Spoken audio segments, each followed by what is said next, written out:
Using the ArcDroid and common tools, we can create our own jigs and brackets.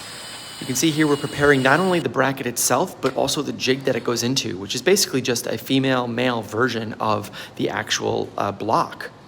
So now we're creating that jig and the bracket. We're bolting the bracket onto the block, and we're creating our cardboard cutouts here.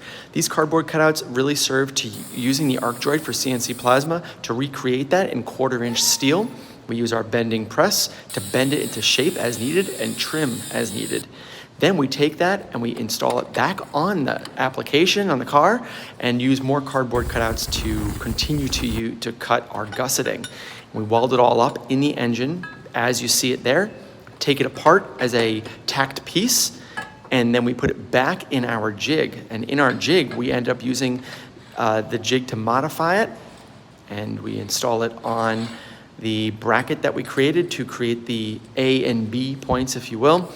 Weld it all up slowly as to not deform it, and weld it up slowly with tacks.